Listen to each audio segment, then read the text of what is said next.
दोस्तों, श्री राम जी की कथा जब भी चलती है और राम रावण का जिक्र होता है तो उनके धनुष कौशल का भी जरूर जिक्र होता है। कहा जाता है कि राम जी के पास जो धनुष था वो बहुत ही चमत्कारिक धनुष था। दोस्तों, क्या आप जानते हैं इस धनुष का क्या नाम था? और क्या आप जानते हैं कि किस धनुष से रावण का वध राम ने किया था? क्या थी राम के धनुष की विशेषताएं? दोस्तों, आज इस वीडियो में हम इसी विषय पे जानेंगे। इस जानकारी के लिए वीडियो को लास्ट तक देखिएगा। वीडियो अच्छी लगे तो लाइक और ज़्यादा से ज़्यादा शेयर करिएगा। और हाँ, अगर चैनल पे नए आए हैं तो चैनल को सब्सक्राइब करना मत भूलिएगा और अपने विचार हमें कमेंट बॉक्स में लिख करके जरूर बताइएगा। दोस्तों, भारत में प्राचीन काल में सबसे असरदार अस्त्र धनुष बाण था। भगवान राम हमेशा अपने साथ अपने प्रिय धनुष को रखते थे, जिसका इस्तेमाल उन्होंने राक्षसों को मारने के साथ साथ रावण के खिलाफ युद्ध में भी किया था। आइए जानते हैं इस धनुष की क्या विशेषता थी और इस धनुष का क्या नाम था। दोस्तों, राम और उनके 3 भाइयों को धनुष बाण के साथ अन्य शस्त्रों को भी चलाने की शिक्षा गुरु वशिष्ठ ने दी थी। तब ये शिक्षा गुरुकुल में दी जाती थी। आमतौर पर सभी धनुर्धर अपने धनुष खुद बनाते थे। बाण भी खुद ही बनाकर इसे अभिमंत्रित करते थे। धनुष को बनाने की भी अपनी एक कला थी। ये खास तरीके से बनाना आसान नहीं होता था। हर बड़ा धनुर्धर जो अपने साथ धनुष रखता था, उसकी कुछ खासियत भी होती थी। उसका अपना एक नाम होता था। प्राचीन काल में धनुर्धर हमेशा अपने धनुष बाण को अपने साथ रखते थे। दोस्तों, भगवान राम के पास भी अपना एक धनुष था और उस धनुष का नाम था कोदंड। पौराणिक कथाओं के अनुसार कोदंड 5.5 हाथ लंबा धनुष था और इसका वजन लगभग 100 किलो था। कई जगहों पर इस धनुष की लंबाई 7 पर्व भी बताई गई है।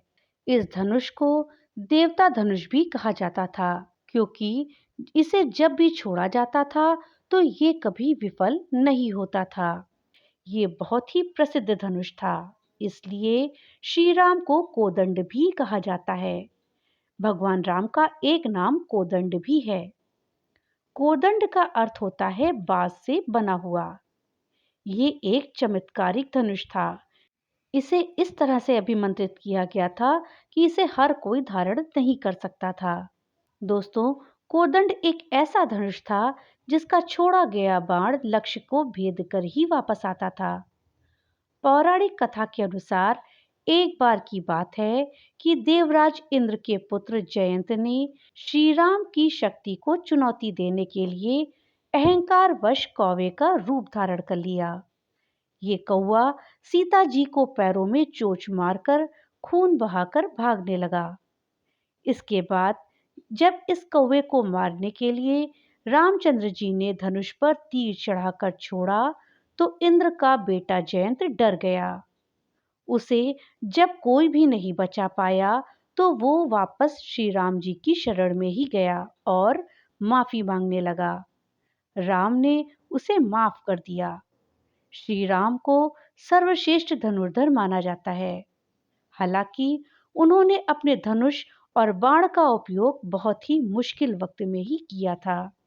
भगवान राम ने इसी धनुष की मदद से लंका जाने के लिए समुद्र में तीर छोड़े और उसके पानी को सुखा दिया था। इसी धनुष बाण की मदद से उन्होंने वनवास में रहते हुए कई राक्षसों का भी वध किया। इसी की मदद से ही उन्होंने रावण की सेना का संहार किया था।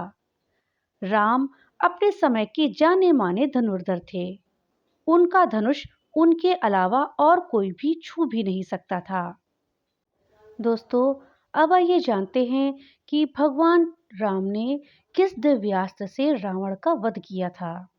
जब प्रभु श्री राम सीता जी को लेने लंका गए तो रावण ने अपने संबंधियों और पुत्रों को युद्ध करने के लिए भेजा, लेकिन राम जी और रावण के बीच अश्विन शुक्ल पक्ष की तृतीया से युद्ध आरंभ होकर दशमी तिथि तक ही चला। कुल 32 दिनों तक राम और रावण में युद्ध होता रहा। रावण ज्ञानी होने के साथ बहुत ही शक्तिशाली भी था। उसे मारना बहुत मुश्किल था। लेकिन विभीषण ने प्रभु श्री राम को बताया कि रावण को तभी मारा जा सकता है जब उसकी नाभि पर प्रहार किया जाए।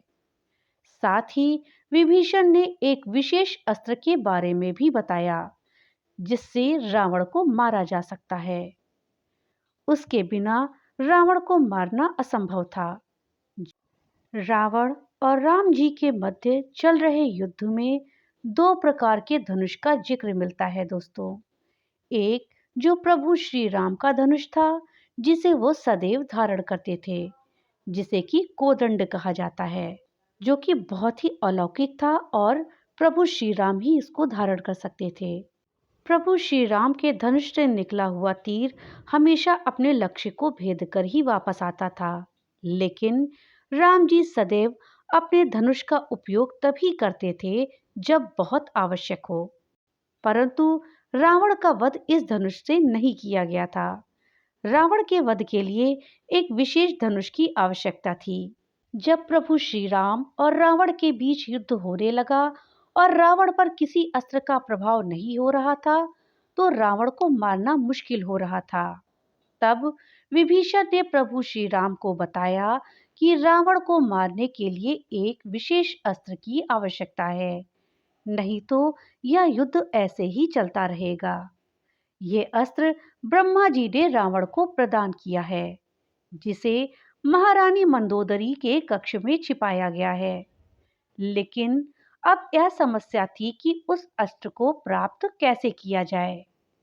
ऐसे में सभी लोगों ने हनुमान जी का नाम लिया कि हनुमान जी की मदद से उसे प्राप्त किया जा सकता है। हनुमान जी ने वृद्ध ब्राह्मण का वेश धारण किया और महारानी मंदोदरी के समक्ष पहुंच गए। मंदोदरी प्रसन्नता के साथ ब्राह्मण देव के आदर सत्कार में लग गईं। ब्राह्मण के वेश में आए हनुमान जी ने मंदोदरी से कहा कि विभीषण ने राम को उस विशेष दिव्यास्त्र के बारे में बता दिया है जो आपके कक्ष में रखा है और जिससे रावण का वध किया जा सकता है। हनुमान जी ने कहा कि माते, आपको वह अस्त्र कहीं छिपा देना चाहिए। मंदोदरी यह बात सुनकर घबरा गई और वो तुरंत उस स्थान पर गई जहां पर अस्त्र छिपाकर रखा गया था। उस समय हनुमान जी ने अपना वेश धारण कर लिया और वे मंदोदरी से वो दिव्यास्त्र छीनकर आकाश मार्ग से लौट आए और भगवान श्री राम को ये दिव्य धनुष सौंप दिया। इसी दिव्यास्त्र के जरिए भगवान श्री राम ने रावण के नाभि कुंड पर प्रहार किया, जिससे रावण का अंत हो गया। इस तरह रावण का अंत उसके अपने ही अस्त्र से हो गया। दोस्तों, ये हुई जानकारी भगवान श्री राम के धनुष के बारे में और जिस धनुष से रावण का वध हुआ उस धनुष के बारे में। दोस्तों, क्या आप जानते हैं रावण के पास भी एक बहुत ही दिव्य धनुष था। उसका नाम था पौलत्स्य। जी हाँ, पौलत्स्य। कहते हैं एक समय रावण ने भगवान शिव जी की आराधना करके उनसे पिनाक भी प्राप्त किया था। लेकिन अहंकारी होने के कारण रावण उसे धारण नहीं कर पाया। पिनाक ही वो धनुष था जिसे प्रभु श्री राम ने माता सीता के स्वयंवर में तोड़ा था। तो दोस्तों, ये थी जानकारी भगवान श्री राम के धनुष के विषय में, साथ ही जिस धनुष से भगवान श्री राम ने रावण का वध किया उस धनुष के विषय में। भगवान भोलेनाथ की कृपा आप सब पर बनी रहे। तो मिलते हैं अगली नई वीडियो के साथ। तब तक के लिए राधे राधे।